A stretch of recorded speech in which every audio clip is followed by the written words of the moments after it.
Good evening and buenas tardes. My name is Damien Chavez. Welcome to episode 2 of the QuetzalCast, a series of monthly interviews with Latinx theater makers. For this episode, I am joined by Alvaro Saar Rios, an award-winning playwright from Houston, now based in Chicago. You may be familiar with his play Luchadora, or perhaps with his work with the Royal Mexican Players, a touring theater troupe he co-founded with his wife. He is a resident playwright with the Chicago Dramatists and associate professor of playwriting at UW Milwaukee. But, without further ado, let's get right into it.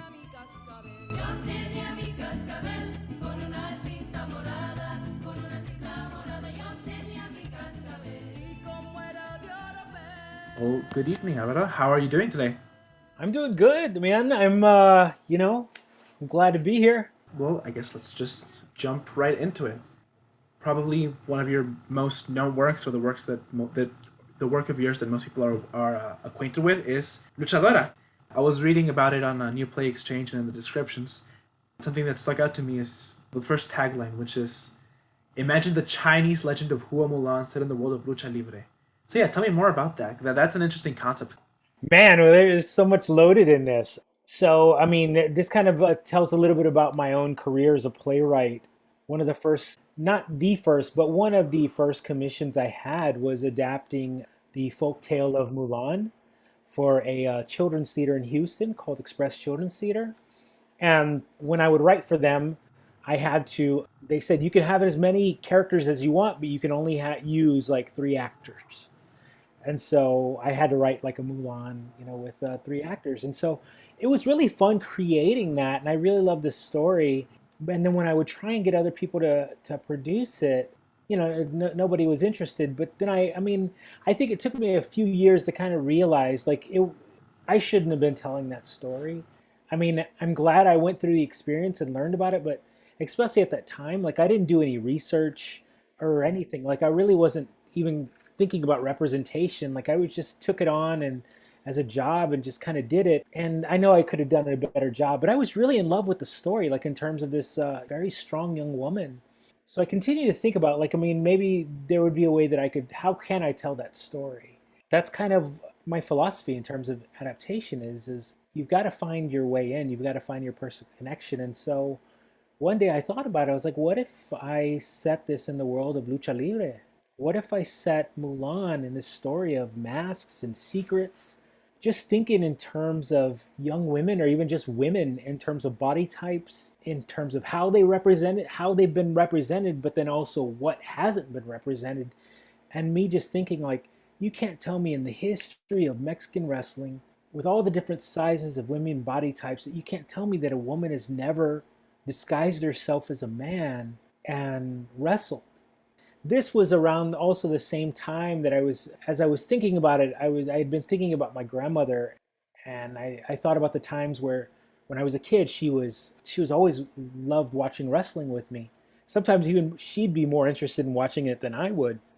And I never had the wherewithal to actually ask her why, like what was it about it? And so one time I was thinking and I was like, well, what if one of the reasons why she did it is why she loved watching it was because she missed it. Because maybe she was a luchadora, but she just never told the whole family.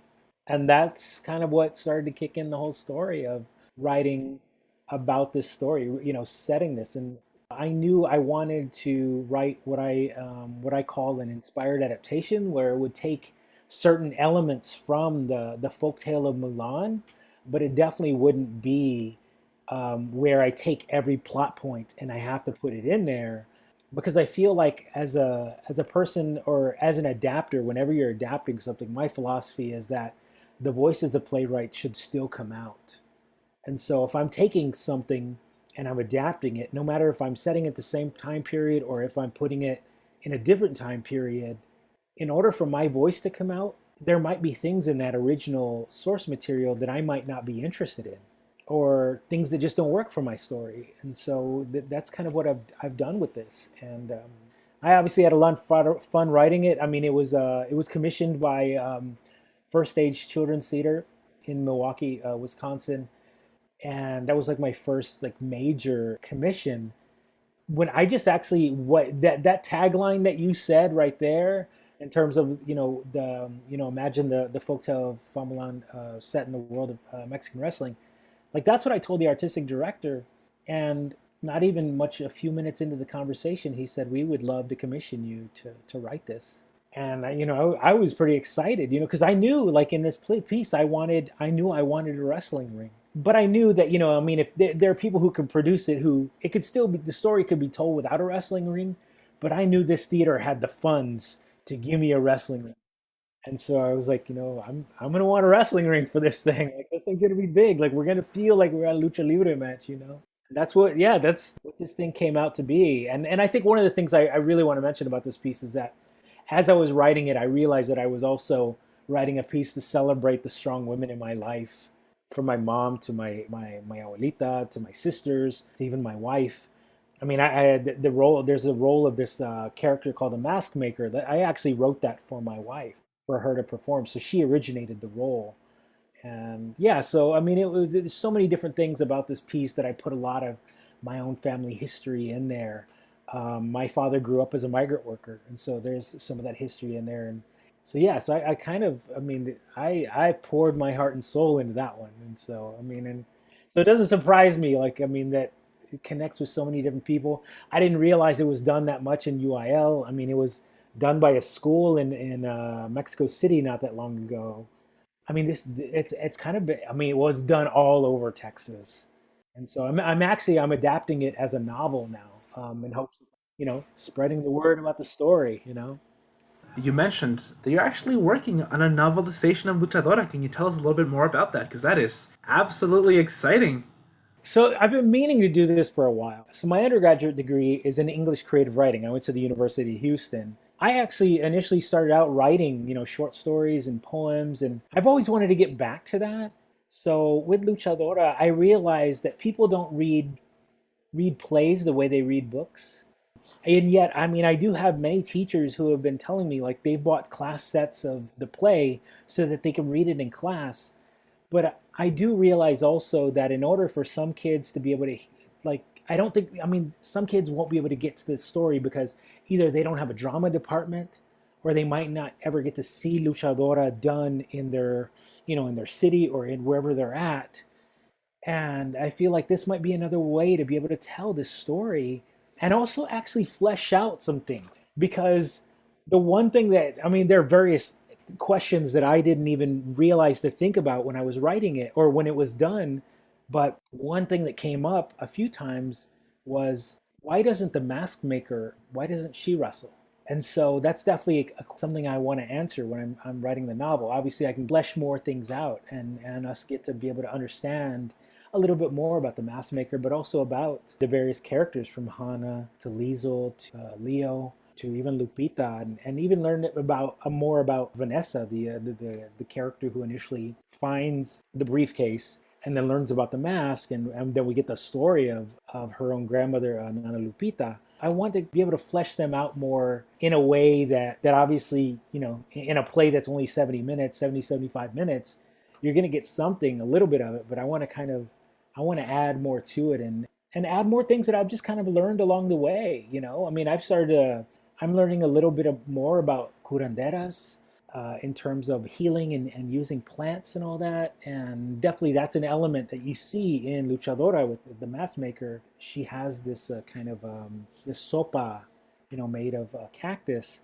I feel like I can be able to elaborate on that more. I don't think I really knew too much about curanderismo when I was writing this play. And so I feel like the more things that I've learned since writing this play, like I can be able to kind of flesh out this world more. And so yeah, I'm really excited about it. I'm about 10,000 words in, and yeah, I don't even know where it's gonna go. I mean, I got to look for an agent for this thing, but I feel like, you know what, I'm gonna tell this story the best as I can, and hopefully other people will want to read it.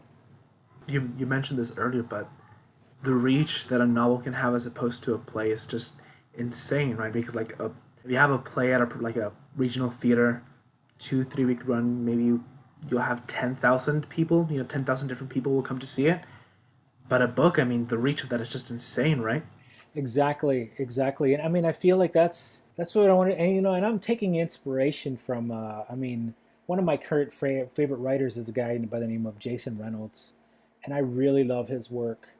And I mean, he has made reading exciting for middle school age, and even younger, and that's I mean, that's an exciting thing. And I realized with Luchadora, I have teachers who are telling me like, they will assign their students like, okay, we're only going to read 10 pages, and then we'll talk about it.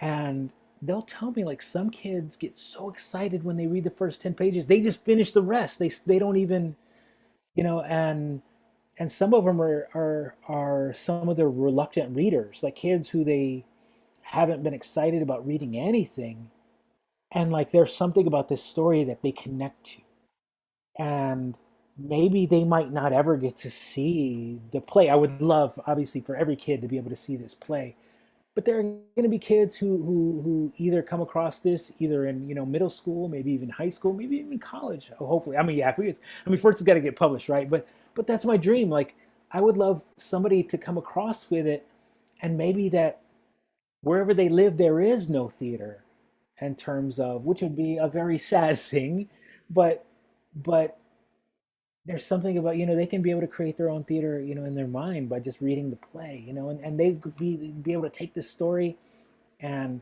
hopefully it'll connect with them, and maybe it might be able to do the same thing that happened to me when I read, what do you call it, the Aztec Love God by Tony Diaz, and when I read House of Mango Street, and when I read Bless Me Ultima, those words, when I read those just kind of inspired me and told me like, you know what, you can tell these stories too. Your story is important. And so that's also what I'm trying to do with Luchadora. Like, I would love to have like other kids like who look like me and grew up like me to say, hey, you know what, I can become a writer too. You know what? I'm gonna tell my story about growing up, either, in El Paso, growing up in Houston, growing up, man, we got brown people everywhere, man, and I want to hear every one of those stories, man. And my goal is to, I mean, if I can inspire one kid to like sit down and put pen to paper, or fingers to keyboard, I guess that's what you say now, inspire just one kid to say, you know what, I'm gonna tell my story now, man, that would, gosh, I mean, my job would be done, but obviously I want to continue to do that. And how has the actual process itself been to adapt a story that was first envisioned for the stage with a stage theater vocabulary to the world of literature, of novels, which is a vastly different vocabulary, right? A very different way of telling stories. How has it been to take the story and that was meant for one medium and tell it in Oh another? my gosh. Well, I mean, a lot of it is just, sitting there. It's funny is it's like some days I'll spend a whole day on one page just trying to kind of think about, in terms of the world. Because I mean, all the dialogue's there, right? I mean, it's the whole play. But what I've realized too is that the same thing from when I would adapt, whenever I'm adapting something, I don't use all the dialogue whenever I'm adapting from a book. And sometimes I even have to change the dialogue. So I feel like it's the same way. Like, I'm not sure I'm going to use word for word every piece of dialogue when I'm adapting it, because I feel like I it's going to definitely give the essence of it, of still what I'm trying to say. The challenges has always been descriptions, in terms of like how much I want to describe, giving a little sense. It really is forcing me to really dig into these characters, and how well I know each one of them. And it's really cool to be back into this world. I mean, this play premiered in 2015. I've been living with it for quite a long time, even before that. I mean, the idea came to me in 2010, and I was commissioned to write it in 2012. And so I was living with those characters, and then they got, produced, and I continue to live with them obviously whenever I get to go see productions or whatever. But this is really making me think more about like my choices, in terms of like, why did I decide to do this? Why did I write this in this way in the story? Right now, if for those who are familiar with the story, I'm at the point where where Lupita has just gotten permission to go to Casa de las Máscaras.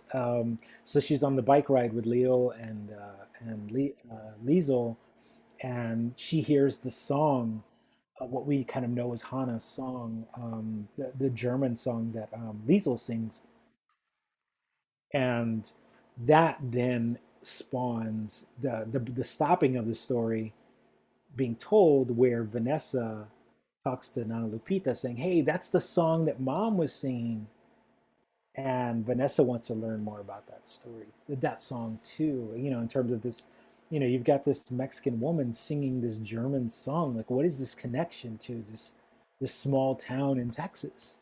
You know, and so yeah, so that's where I'm at in writing it.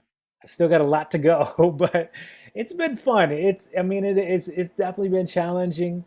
It really has excited my sense in thinking that there are some of my plays that I feel that if maybe they don't ever get produced again, that I feel like, what, I'm just gonna, why leave it there? Why not try and turn it into a novel? And I feel like for me as a writer, in order for me to continue to grow, I've got to challenge myself. And it's not just, I mean, I feel like I challenge myself every time I take on a new play to write, but this is now really challenging myself and be like, okay, now it's put up or shut up. Like, can you write the novel? Can you make this thing something that, anybody's going to want to read beyond my family, and not even my family would be like, no, we'll buy your book, but we're not going to read it. But yeah, I'm excited about it. We'll see what happens. I mean, and I'm gonna I'm put myself as the goal to try to finish it at least by the first draft by April or May, just so I can let it sit and then kind of drop and then go back in it again, and then also then try and find some sort of a literary agent who might be interested in something like this, and see if we can tell this story, get other people to want to read it. Can't wait to see what comes of this. But something that's imbued into Luchadora and really into a lot of your work is this Texicanidad or Texicanidad, however you want to pronounce it. That was just a curious word that I see a lot in your self descriptions. You self describe a lot as a Texican. Can you tell me a little bit more about that? What does it mean to be a Texican? What does it mean to be a Texican? I mean, well, I mean, I just figured I've always loved. I mean, I've always heard the term, growing up, being Tejano, Mexican, growing up in Texas, and so I've always thought about that in terms of like, how does that translate in English? And I can't say that I'm actually the originator of this word. I've heard it a few times, but I really love the word, and so I figure like that's what I am. I mean, and I feel like the word, because the word Texas comes before Mexican, that's what I am first. I mean, I grew up in Texas, and a lot of my family has been in Texas, um, even when Texas was still Mexico. So yeah, so I mean, I feel like, definitely Tejas is in my blood, and I can't really say. I mean, I don't know, other than the sense is like I know I'm home when I'm in Texas. And a lot of it is, it's the food, it's the music, it's the people, it's it's the weather. I mean, I'm living in Chicago now, and so whenever I come to Texas, I mean, there's so much about that I really love, and I feel like the more that I'm away from, gosh, I've been gone from, I moved away from Texas about 14 years ago, and I feel like the longer I'm gone, the more I feel like I want to continue to be connected. I mean, I have a lot of familia there, and so my wife and I go down there every summer to go see family, but that's a lot of what I want to write about, and I feel like it's celebrating who I am. I can't deny, I'm an American. I was born here, but definitely, my skin is brown, and I grew up with nopal in my yard. My dad's got this humongous nopal, and he's been growing one since I was a kid, and I mean now it's like a big old monstrous one, and this is normal for me, and I'm sure it's normal for many other kids, or many other people, and how they grew up, and various other things, in terms of When it comes to, not, making tamales during, for Christmas, um, you know, every Sunday, man, my dad would make menudo, man. And I will admit, I'm not gonna pretend like I'm like, because I feel like these people gonna take away my Texican card, or the Mexican part of me. But I wasn't a fan of menudo growing up, and I did not like the way it smelled. But man, that did not stop my family from making it every Sunday, and that's definitely a part of me. And whenever I smell it now, that reminds me of home. So yeah, there's a lot of that being there. But I'm also, I think being Texican also means that, there's some, there's certain, I'm a big barbecue fan. I mean, and I love some Texas barbecue, and that's definitely hard to find up here in the Midwest. But uh, but yeah, so I mean, I think there's so many different things. I mean, for me, it's also the utilization of it. Also means for me is blending Spanish and English. Kind of like wrestling with these words and like figuring out like maybe that word doesn't sound right in English that I need to use, so I use it in Spanish. Um, and and I at least want to kind of normalize that. And I want to normalize it in a way like if it's up to me when Luchadora gets published, when and if, um, I don't want the Spanish words to be italicized. And I know that's a little thing, but like that should be those words should be as normal as the other words. And because I mean that's what I grew up. My parents, sprinkling, Spanish and English throughout everything that they said.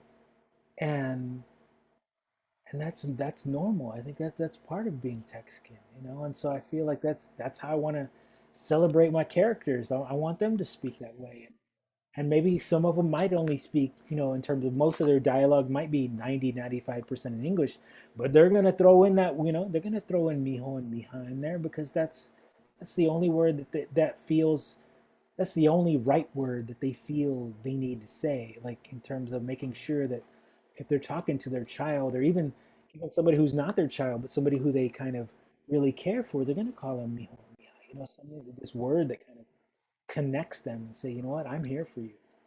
Um, and yeah, so I mean, it's various. I feel like, yeah, I mean, I know it was a long answer to your thing, but like it just made me think of a lot of things. You mentioned having family here from when Texas was still Mexico, and that reminds me of last month's interview with Isaac Gomez when he mentioned the beautiful quote, "We didn't cross the border crossed us." I'm just about to mind that. But also, this conversation brings to mind the fact that when it comes to Mexican American people in the U.S., there's just a lot of labels. That was obviously Texican, Mexican American, Hispanic, Latino, Latina, Latinx as of late, Chicano, and it's just interesting to see all these different labels come across because it doesn't seem like there's any wide consensus among us as to what to refer to ourselves as, which is interesting because I think we mentioned this earlier when we were recording, but there's a lot of us brown folk here. Whether we're in Chicago or Houston or El Paso or Milwaukee or LA, there's a lot of us here. It's always interesting to me that we have all these different labels and there isn't a single one. And I think that's a beautiful thing. I mean, whenever people ask, I mean, before I started calling myself Texican and saying, that's what I am, like, I would just say I'm brown. I mean, and because that's what I am. And there's some people who identify with that, but some people want to use those other labels, and that's totally fine. And I feel like that's, for each person, it's about who they are and whatever they connect to. And who am I to say that, no, you shouldn't be using that word to identify yourself? I mean, I have a friend who he's 100% like he only identifies as Chicano, and that's, I mean, if that's how he identifies, that's who he is, and that's how he wants to be seen. Um, and I think it's a beautiful thing. I mean, we can't just, I think especially now of late, we're kind of learning the word choices that we've accepted might not work for everybody, and that should be okay. Like we should actually be, if we're a society, that is willing to continue to learn, shouldn't we want to like learn how to best like yeah find maybe the right word? And a lot of times we don't have the right word, so we just stick with one until we have a better one. And sometimes that just takes time until we figure it out. I mean, language evolves, right? And language continues to evolve. And we're starting to see, we haven't started to see that. We've been seeing that language continues to evolve. And yeah, so I mean, anybody who identifies, in terms of that, I'm Texican, I'm brown. That's who I am, and that's what I always will be. So Like you say, I think we're in an age where we're starting to see I guess, a societal reckoning on the labels we use on ourselves. Really broadly, this we're seeing this with pronouns. The adoption of the singular they. Which is now very widely acknowledged and used in like the world of academia, right? But also in the realm of how we refer to ourselves as a people, right? Hispanic, Latino, Mexican American, Chicano, which was an interesting question that I that I faced even when creating this podcast, because as I write the tagline, it's a series of interviews with theater makers, Latinx theater makers, Hispano theater makers, Chicano theater makers, Mexican American theater makers. I just don't know. So it's something that's on my mind. It's something that came to mind more so. It's interesting, especially when you talk about being a Texican, because even though I am technically a Texan, because I am born and raised here in El Paso, Texas, here El Paso it feels odd. We're so far away from like the heart of Texas, the center of Texas, Houston, Austin, Dallas, Fort Worth, that it doesn't quite feel like Texas, nor New Mexico, which we border, nor the Mexican state of Chihuahua, which we border. Right? It's this cultural and demographical amalgamation of all three, which is fascinating. Because I don't know that I personally would identify as a Texican, just because I don't feel that Texas culturally here. We're just so far away. You feel a little bit of it, but you also feel a little bit of Chihuahua. You hear the norteño music, but you also feel a little bit of that New Mexico. So it's interesting here. It's interesting as an El Pasoan. For a long time, I think I've just used brown because that's what I am, and to use any other word would mean indicating a degree of certainty that I don't have. it's interesting, me thinking more about, in terms of Texican, because, I'm thinking about, yeah, obviously being in this big metropolitan, growing up in Houston, because that's where I grew up, being exposed to, something like Little Joe, but also Selena, but then also like, somebody like Stevie Ray Vaughan, which is very Texas, right? Um, and like almost all of my Latino friends, like they were into all that, I mean, they appreciated, somebody like Selena and Mas, but when Stevie Ray Vaughan came on, they appreciated that too. So I think maybe that plays into it, which totally reminded me of one time I was, gosh, I was somewhere down in the valley, and I can't remember. I was in like Far. I can't remember where I was at. I went to go see a friend. Um, I was in Brownsville, but then I met up with a friend. Maybe it was in Edinburgh where I met him up, but it was at a bar, and they had a cover band, and the cover band is playing, from Stevie Wonder's, Superstitious, from that, maybe even throwing a little bit of Metallica in there, but then busting out some Selena in perfect Spanish, and then like just transitioning, and it didn't bother, like nobody blinked an eye. I mean, that's just normal, you know.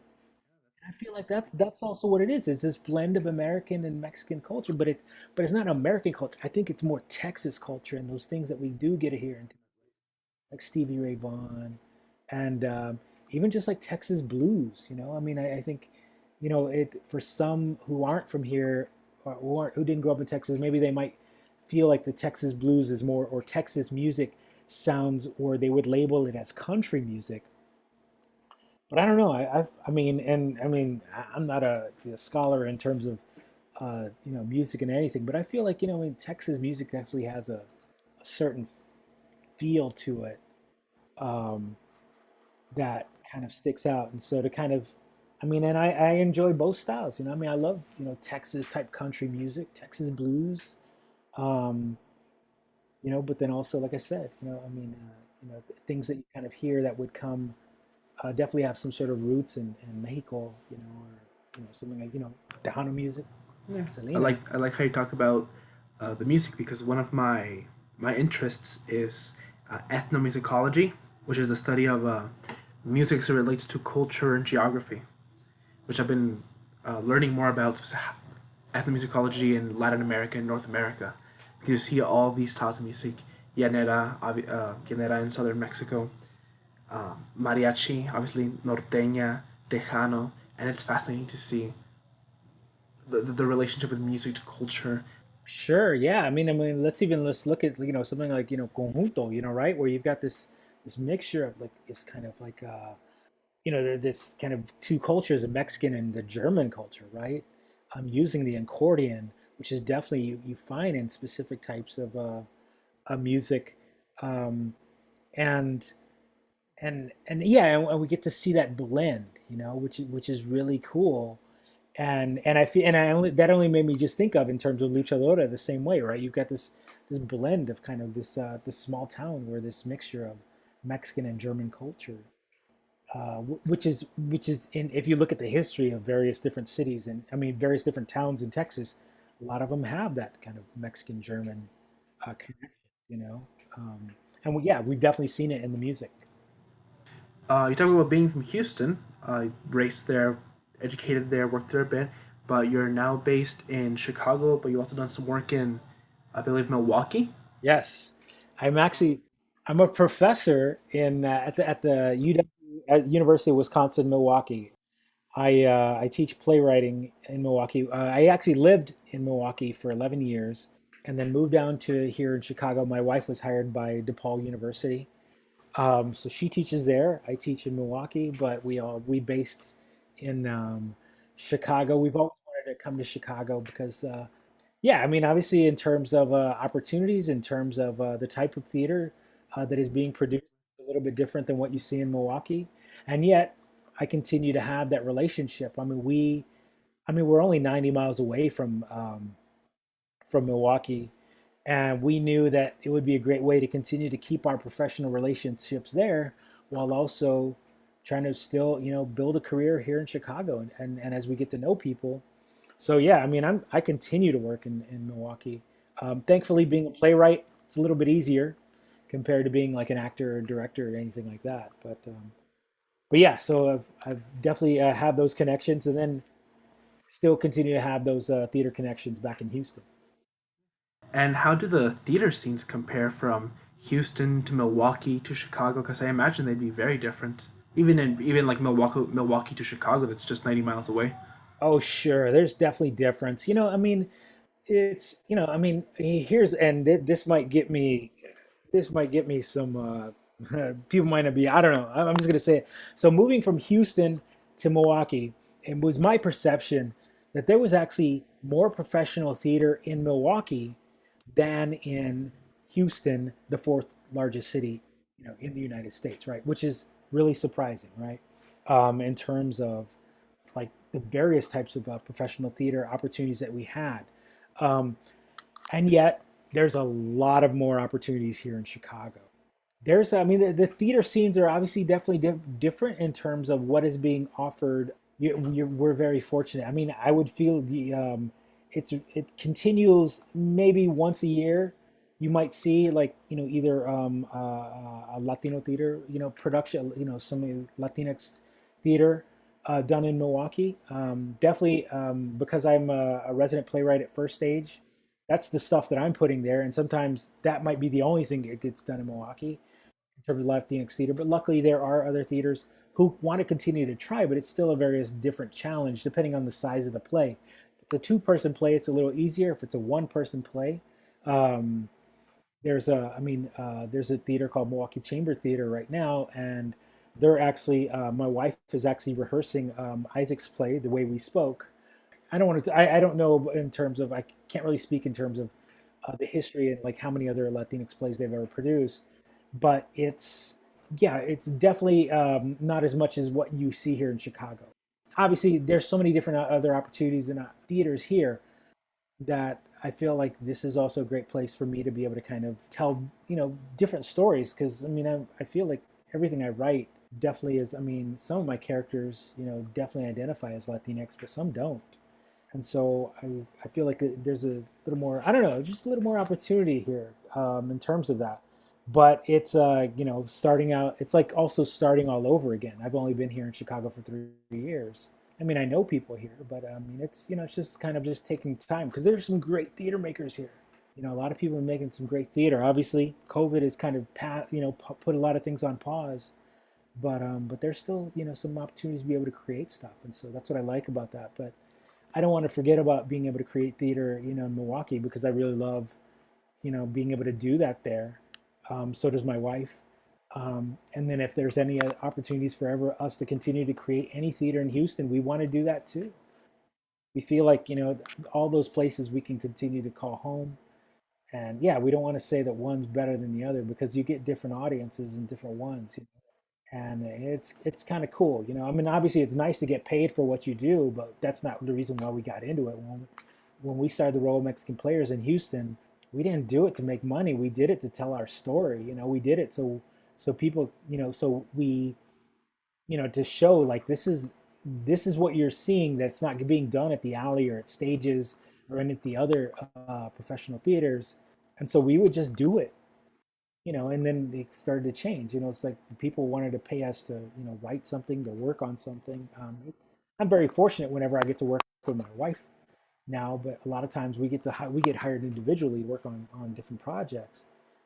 But yeah, I mean, I love each one of those cities, and I'm really glad I spent a lot of time in Milwaukee because that's I don't know if I would have appreciated it as much if I didn't spend as much time there, but it's a really cool town, and they got some interesting stuff going on there, and I want to continue to create theater that I can do there, and still be able to kind of create theater that can be maybe done there, done here in Chicago, maybe even Houston.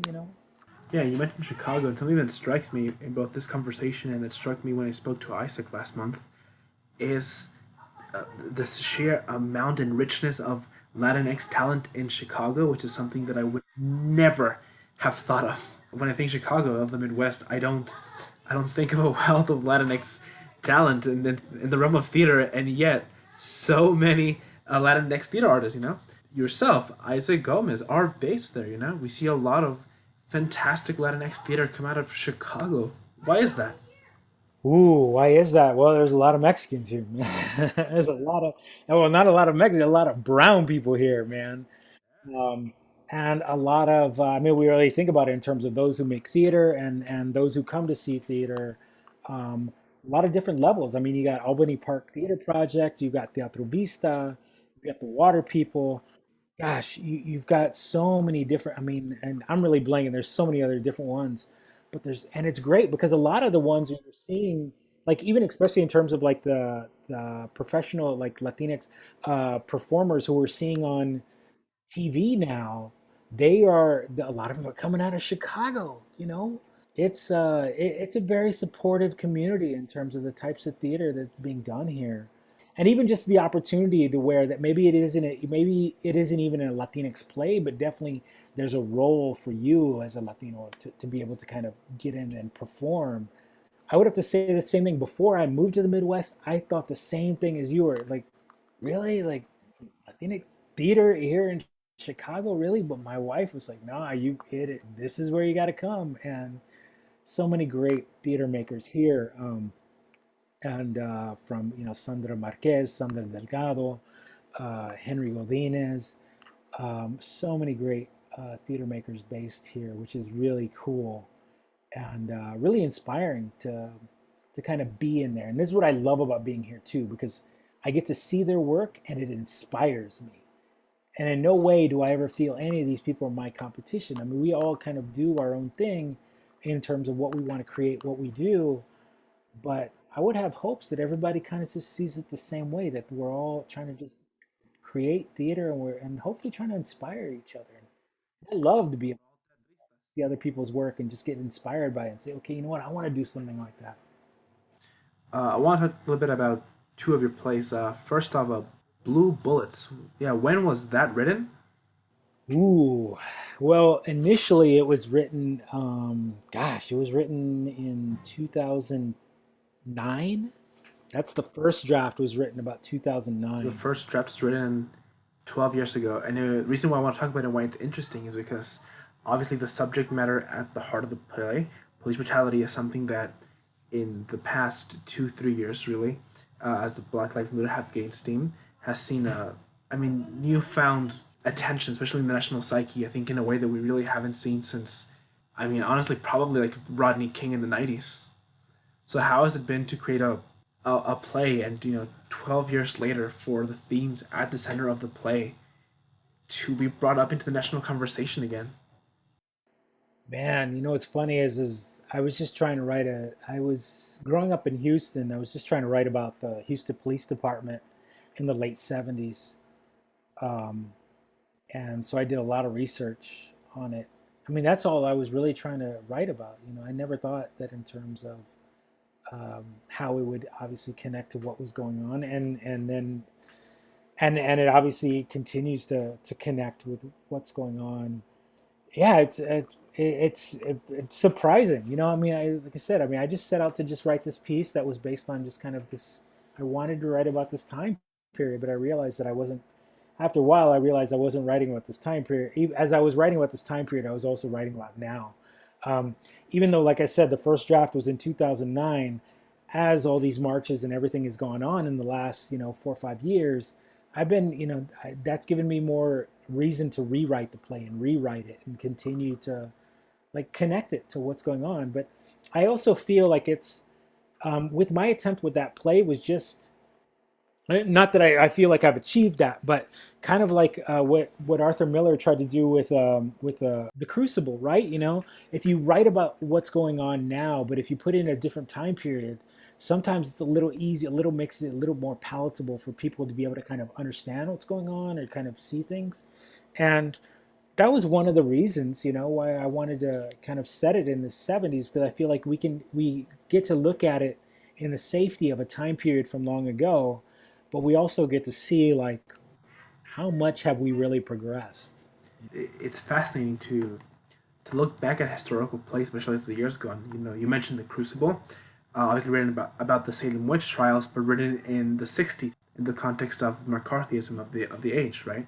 We talk about your play, Blue Bullets, written 12 years ago, but and about Houston in the '70s, but which really is very reflective of the past 10 years in America, or even something like Luis Valdez's Zoot Suit, right? Written in the '70s, but we can still look at it now and it is unfortunately very timely.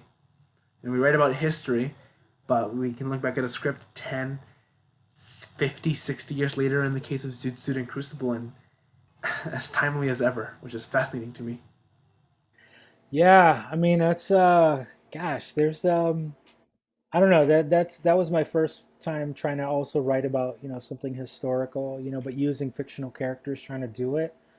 I had a lot of fun of doing that. I would love to try and figure out like other ways to be able to do that, but it comes down to the right story, right? I mean, a lot of times it's like I mean, there's so many things going on, and I realize like there's so many other writers who might be personally connected to some things more than I am, and I realize what, that's not my story to tell, or maybe I'm not ready to tell that story. But this one definitely, because I was writing about Houston, I knew I wanted to tell the story, and I'm continuing to develop that play. Yeah, yeah, I still feel like it's definitely something that was very important. I want people to, I want to write more about Houston too. Be able to tell people about Houston, from the Latino perspective, which we don't often get. And so I figured, what, let's this might be a great way to be able to do that. And I want to continue to figure out other ways that I can do that. And sometimes I'm writing just about Texas. Sometimes but I do want to write more about Houston because that's, I mean, obviously it's where I grew up, and many of those stories that I feel like that I haven't seen yet on stage that I would love to be able to try to do it myself. Definitely. And the other play that I wanted to mention was one that was of interest to me. Brown Only, described as what happens when someone who doesn't identify as Latinx, auditions for the lead role in Pancho Villa the musical. So, for those of us who haven't been able to read or see Brown only, tell us what does happen. So, so the play is they're at auditions, right? And you have these various like Latina characters coming in and auditioning. And first, they're all coming in and they're auditioning. But in this one, you have I only mentioned that because it was actually part of a bigger piece, but then I cut it down to just that, to a 10-minute play. So you have this person who doesn't identify as Latinx. I mean, and you would just call him white, and and he comes in and he wants to play Pancho Villa, because he says, I can speak Spanish, but he also brings up the point that like Mexicans, in the past, Mexicans have not been able to play Mexicans. He's like, can they really handle it? So it's kind of like, yeah, just kind of poking fun at what definitely more in the past than anything else of how Mexicans have been represented and how they've been played by other cultures. Um, Somebody from like Lou Diamond Phillips, who doesn't identify as Mexican American, um, but yet who got to play Richie Valens, right? Um, and but and yet bringing up the aspect of Speedy Gonzalez, and I know he's a cartoon character, but his voice being played by I think it was Mel Blanc, who actually voices, definitely by somebody who didn't identify as Mexican. So kind of playing on these different aspects of, there's just been this long history of Mexicans not being played by Mexicans. Why break that history? Why not let this white guy play Pancho And Villa? it's interesting to see Brown only kind of as a pastiche of that long and funny because it's true history of not Mexicans playing Mexicans, but also in the context of something we've really seen I'd say in the past decade to decades of identity conscious casting. Exactly, exactly. And I mean, I'm really poking fun, especially in terms of the when you have that much money to be able to when you're creating a film, something that is so big. I feel like that's definitely, in terms of, that's very important. Um, I mean, thinking about, like, I mean, even like the movie on Cantinflas. From my understanding, that guy was from Spain. Definitely didn't identify as Mexican. Um, and so I wanted to kind of continue to highlight these different things that I thought about. Um, and it was all based on an idea when I was creating, before I created the performance to the Role Mexican players. I created them as create these characters in a play who they all played Mexican, but none of them were Mexican, that they were just all hired to be Mexican, that it was just a job to them. And I kind of just wanted to explore that. Yeah, I mean, and it definitely gets into very, like, you know, iffy territory, or I mean, complex territory. I mean, right? Because there'll be some people who, I mean, let's think about it in terms of something like a movie of Selena, right? Played by Jennifer Lopez, played by a Latina, but also Jennifer Lopez didn't identify as a Tejana.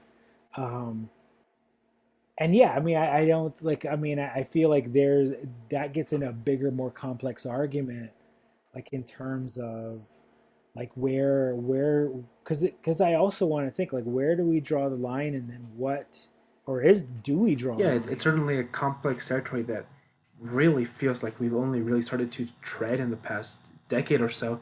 That's so true, man. And I mean, I don't know. I mean, I'm kind of also glad I'm not a director, I'm not a producer, because like I'm not writing this, and I'm not say, obviously I would love to have like all my characters as Latinx, and I mean I would love that, but I'm also, I don't know. I mean, I'm also in the reality, like, that doesn't always happen. And then that, what if like some, I don't know. I'm still of the time where it's just like, okay, but they might decide not to produce my play, and then nobody gets to see it, and nobody gets to see that story. I mean, is that better? Is that better? Do we wait? And I'm willing to have the conversation. I'm also willing to be wrong, but I at least want to have the conversation than to automatically just like draw these lines and say, no, it has to be this way. Let's have. let's have a conversation. Let's try and like let's figure something out. And let's also understand that what applies for one play doesn't mean it works for all of them. In an idealistic world, and really one of the ethos behind even us here at Teatro Quetzal is we want to tell brown stories with brown voices, but sometimes we don't have a lot of brown voices to tell those stories. So then it, like I said, it becomes that complex question, right? Do I tell the story without the voices that should be telling it, right? Is who is telling the story as important as the story that is being told? Which, like you said, is very complex territory that I do not pity the place of, the directors and the producers who have to make those choices, because, as playwrights, as creators, we can write those stories, right? And we can want in a perfect world for, it to be a Latinx cast, brown people telling brown stories. But sometimes that's just not possible. So how do we reckon with that, right? Right. Yeah. I mean, it's so many different challenges. I mean, you made me think of experience that I had in college when I went to Houston Community College. I was in a Carlisle Brown play called Buffalo Hair. Um, and I mean, that's a play with, predominantly African American characters. And I played one of the African American characters. But this is also me in college. Um, I, I guarantee you, like if my director would have held out and decided like to not do the play until he had all African American actors, I don't think he would have ever done that play. Especially in terms of a community college, right? Because you're just, it's definitely different than a university. Um, and I learned a lot. I mean, I made a lot of connections in terms of my own connection, my own community, my own culture's connection to what it means to be African American, and connecting a little bit more there. So I learned a lot. Um, and obviously, this experience is a little bit different than in terms of the professional world. And I'm definitely more of an advocate in terms of representation and all that. But I feel like in college, I think it's still it's a learning experience. Um, but we're still having those hard dialogues that we should have for every production, and we shouldn't have this one case for every university or every college. Let's just at least have this conversation and see, can it be done? Can and maybe we can't get all Latino characters, but maybe we can get all characters of color. Maybe it can be played by a character can be played by an African American or an Asian American or something, and still be able to tell that story, the story that you're trying to tell. Yeah, it's interesting. Like you mentioned the play about the Buffalo Soldiers, and mentioning that in a community college setting, had the director waited to be able to have a fully an all African American cast, and the play might not have been produced, right? So what spot does that put them in? Do they tell an African American story without an entirely African American cast, or do Right. you still tell that African American story, right? Because I mean, just historically, African American stories are largely underrepresented on our stages, right? This is a fantastic opportunity. Do we make that sacrifice? And yeah, and I agree too that a community college or a scholastic setting is very different than a professional setting where there's not that scarcity. There's not that scarcity of Latino, of brown people to tell brown stories, and yet still sometimes you see non-brown people telling brown stories. So And one thing I also want to mention in terms of talking about African American theater is that that's where I've taken a lot of inspiration from. That's also how I learned to be a writer. Realizing like there's a lot more African American theater that's been published. yeah, there's a wealth of African American theater. Yeah, I can look towards and say, hey, like this is, and it's been documented a lot more than it comes to, than when we think about, Mexican American theater. And so, like that's what I've looked to from inspiration from, from Sam Art Williams to Lorraine Hansberry to August Wilson. Um, so much different, like that kind of theater. Like I love, like that's why I mean, one of my favorite uh, theaters to go see in Houston is the Ensemble Theater.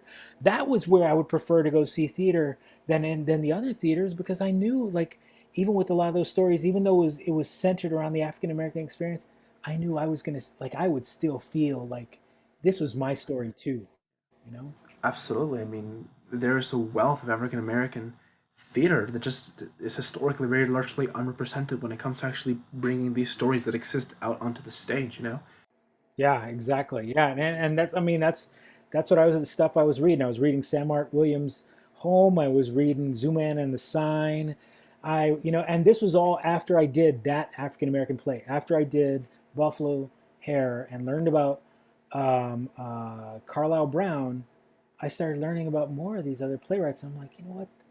Like I want to do what they do for their culture. I want to do for mine, and I took that inspiration, and I'm grateful for that. And like I said, I don't think I would if my director would have held out and said, you know, we're not going to do this until this is all cast with African American actors.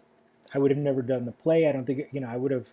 I know me. I wouldn't have had the wherewithal to actually do any research. I mean, I know I would have seen the play, but I think it was a little more different experience than when you're actually part of something and learning about something, and because it was a part of a class, right? And so I'm really digging into it, and being ex-military, like I was connecting on so many different levels in that play, and I'm really glad I did that and I had that experience. We're talking a lot about brown stories, about black stories, about underrepresented, disregarded, untold stories.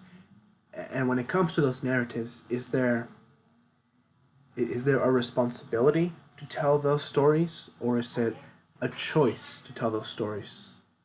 Oh man, I feel like now I feel like it's my responsibility. I feel like I have to tell because I the way I see it is if I don't tell it, how can I expect other people to tell their story? You know? Yeah, I mean, I really do feel like there's a responsibility, and I don't feel like because I'm telling it means that people need to produce it. That's still like, I mean, it's still on my onus to actually, I have to figure out like, how am I going to tell it? And sometimes what it comes down to is I've got to do it myself, you know? I mean, I mean, that was the reason why we created the Royal Mexican Players. It was like, we were creating stuff that wasn't, that definitely we knew wasn't going to be produced at any of the regional theaters or anything. But we felt like, well, just because we're not creating stuff that they would do doesn't mean it shouldn't be done. So we would do it ourselves. Um, and I think that's very, yeah. And I think that's the same way as, and we knew the one thing that we knew is that we wanted to create a performance troupe that we didn't want to rent a theater space and have a theater because we knew that we were, it would take us a while to create plays. So we didn't want to always like, okay, what are we going to do with this space? We're paying for it. We just wanted to create something that could be, like what did Luis Valdez say? Like, if the people aren't going to come to the theater, like the theater should come to go to the people, right? Exactly. And it's the same way. Like, I mean, and so that's where a lot of my theater making is aesthetic comes from, is just creating something that can be portable. Um, Luchadora is a lot of bit different, right? When I was writing that, but a lot of my stuff is writing portable. I mean, what's funny is um, so I'm writing an adaptation for a book by Matt de la Peña called Carmela Full of Wishes, and it's a children's book that is it's a New York Times bestseller. I'm very fortunate. I'm writing it for adapting it for Chicago Children's Theater and the Rose Theater in Omaha, Nebraska, and this one is kind of a return to me being able to create something that's portable. I'm writing it as a four-person play that can be done anywhere. It can be done in a community center. It can be done in a basement. It can be done at a big, big, huge theater, but it can also be done in a classroom. It can be done um, and I feel like that's also my obligation is like when I tell these stories, can I tell them in a way that can reach non-traditional theater audiences? Can it be done in a way that somebody can present it? Doesn't need all these, doesn't need all the flashy lights and all the big set. No, ultimately, my job is to tell a story with words and to paint pictures with words, and that's what I'm gonna do. And I'm gonna do it in a way that hopefully, if somebody's like, even with Luchadora, I mean, when we workshopped it in San Antonio and a black box theater, really small theater, and it proved to me that it could be done there. Yeah, it could be done big. We can have the big wrestling ring, but can be also done in a black box theater. And that's kind of the theater that I want to, want to continue to write. It's like stuff that doesn't rely on the, the that we need all the lights, we need all the, these big special effects. Um, but stuff that can still be able to kind of reach many, many different audiences, non-traditional audiences, wherever they are. And if it can't be done in the theater, maybe it can be done, in a non-traditional place where we don't usually see theater, but we should see theater. And I adore that kind of do-it-yourself storytelling ethos that you bring to it. That not just putting pen to paper, but putting that story on stage, Yeah. and not just a traditional stage, but just any space, right? And I love that because that is very much one of the motivations and driving ideas behind the Teatro Quetzal. Bringing these non-traditional stories, especially because we found it in the middle of a pandemic, in which our art of choice is not quite alive in the way that it was, just 12 months ago. We're theater kids, the lot of us, but yeah, and we're trying to bring all these stories to life. Hashtag enough, our first production we did as a kind of Zoom play, stage reading with costumes and props and that kind of thing. And now we're taking to radio theater. Obviously, we have by the time that this conversation releases, our bilingual adaptation of Romeo and Julieta will have released, which we did as an audio drama, which we're releasing on YouTube because it's an original adaptation, and it's fascinating to see that we can reach maybe non-theater audiences, right? Because if we had staged this in a theater somewhere, we can ask everyone to come, but there is that effort of hopping in a car and going somewhere and paying a ticket to go see this thing, and you just destroy all those barriers. When here's our product, we put it online. Here's the link. All you have to do is click. It's amazing to be able to tear down all those barriers to the art, to these stories. I mean, I wish like I mean, I feel like that was one thing that I had. If I wish I had more of the wherewithal, like as we were creating theater when we were doing as the Royal Mexican Players, if in terms of creating more radio theater, so that we could kind of reach farther than than Houston. That's one of the things I really wish I would have done, and yet, like I feel like that's why um, I've started writing a lot of short pieces, and that are in ways that can be done as radio theater, and I'm always open whenever people are like interested. Hey, we'd love to kind of do this as a radio play. But like, yeah, let's try it Oh because yeah, yeah, think about the audiences you can reach, and yeah. The reach is what you breaking down these barriers of entry to theater is honestly liberating. To be able to exactly, bring our art of choice to so many more people, right? I mean, it's just the ease of access is just insane compared to exactly. regular I mean, theater. it's a privilege to see theater. It's a privilege to have your play produced. I mean, yeah, I mean, I would love to have all my plays produced. Some of them aren't getting produced. I mean, Blue Bullets still has yet to be produced. Had some great readings everywhere, and it just might not ever get produced. But there's a point where I feel like this story still is going to be told, so I'm going to have to figure out a way to tell it, and it will get figured out. Um, and sometimes that just comes with the right partnership with the right theater, and then sometimes it just comes, what? There's a point where, I mean, thankfully, I mean, I feel like because I was so used to starting doing theater and just creating it myself, I still have that. I want to believe I still have it in my blood to be like, what? If it comes time that we got to produce it ourselves, we'll do that. Um, but I feel like that. I mean, that's the one thing that I love to see whenever like it's inspiring. Whenever like for you to to instead of just waiting for somebody to create and tell your stories, you're doing it yourself, and you're putting it through. You're putting it online. You're making it accessible, and it's going to cross. Obviously close to El Paso, it's going to cross the border. It's going to cross many borders, and that's what's dangerous about theater too, right? Is that we can cross borders really quickly, and we can be able to kind of reach other people and connect people. And obviously, I'm using dangerous in quotes, um, but we can connect with people in so many different ways. And this is the cool thing also about the internet is that we can be able to use this. Um, so that's totally inspiring. I mean, I wanna. That's the I think this is pandemic is really kind of pushing me to think how can I create more radio drama. I mean, I had some students turn one of some students in Evanston, Illinois, turn one of my plays into a podcast, um, and I was like, wow, like I didn't even envision it as a podcast, um, but it worked that way. And so that just made me continue to think like what other my works that can be able to be done so that people can just hear them. I mean, my family can't be able to come up here and fly and see my plays all the time. I mean, it's nice. I would love them to, but can they still be able to enjoy it if they're able to kind of, It's something that the pandemic has. It's a silver lining for us theater makers, that it brings out. The reach is insane. sure, yeah. I mean, it's the same thing for I mean, like there was a theater. There's a theater in Washington D.C. Adventure Theater, MTC, um, and they did a reading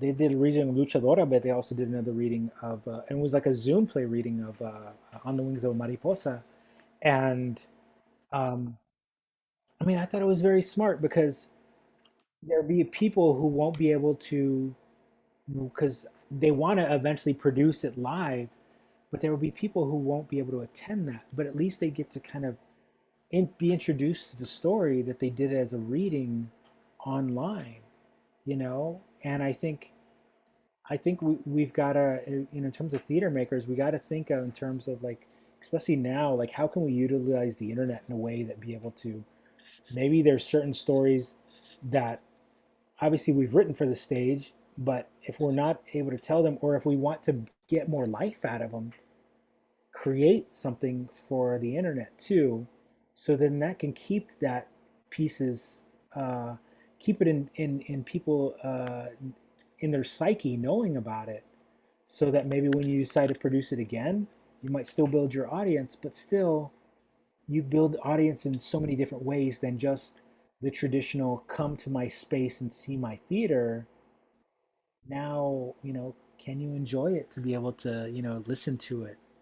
Um, and yeah, so I mean, there's so many different things we can do with this, and with just, you know, than just imagining a theater piece.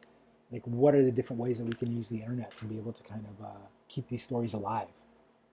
I have just one more question to ask you. Feel free to take your time. These always scare me and be like, all right, It's the finishing question. It's always going to be the same one. Why theater, and why now? why theater? Why now? Wow, I love that question. Why theater? Why now? For me, I would say, like, I mean, obviously that's two parts, right? But for me, why theater is there's no other feeling to be able to kind of connect with other humans in a space. And and what I love about theater is that it's not stagnant. It can change um, compared to film. Like when you film something, psh, it's over, you know. But in real theater sense, and I know we've been recording theater and streaming it, but in the real aspect of theater, we can change it we can change it for every production, and because that as we grow, the story can change, and the story can grow, right? And that's one of the things I love about it. I mean, like I said, I mean with Luchadora, that story will continue to grow the more the uh, time goes by, and various different productions. I might even change a bit, add a little bit to it depending on where it's produced. Um, why now? I mean, gosh. I mean, I know it's really hard to be able to still. I mean, yeah. I mean, in terms of theater, we think of theater as live bodies in a space, but I think what we're doing is, you know, um, I think to we shouldn't limit it to that. That theater can be this, right? It can be, you know, radio drama and so many different other facets of that, and definitely. now in this time period where we are really isolated from our own communities, from our own neighbors, from our own family. I think this is really, now's the time to really create things and write things, and use theater as a way to be able to try and continue to keep us connected. It's so easy to be isolated, and now is like the ultimate easy way to be isolated. But and yet this is the perfect time. This is definitely the time where we need to be more connected, and I feel like theater is a great way to be able to do that. That's beautiful. Alvaro, where can people follow you and keep up with what you're doing? Oh man, you can. So I have a Twitter. I have a Twitter account. I guess that's what you call it. At Real Crazy Mex. That's my Twitter handle. At Real Crazy Mex. Um, and I just started an Instagram one, so it's the same thing, at Real Crazy Mex. Um, and you can also just even go to my website, alvarosaarrios.com. ALVAROSAARRIOS.com. That's my website that I finally put up, and that has my works, and connections to where you can find some of my plays, such as Luchadora. And if you have a new Play Exchange account, you can download a good number of my plays, because that's where they're available. Most of them are available. But yeah, I would say, yeah, I mean, definitely follow me on Twitter, Instagram. Twitter, I mean, I've been trying to use that a lot more.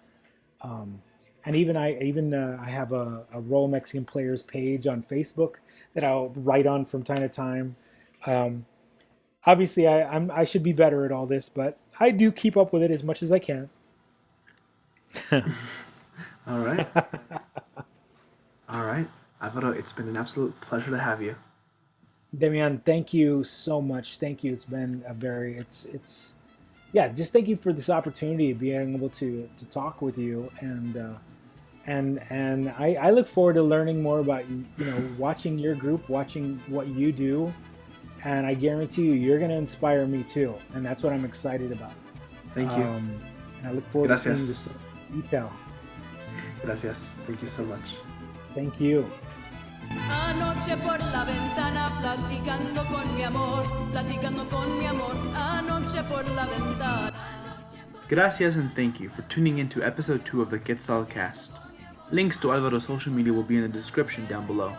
Also below are links to Teatro Quetzal's social media pages, where you can keep up to date with our latest. If you haven't yet, check out our bilingual audio drama Romeo y Julieta, available now on our YouTube channel.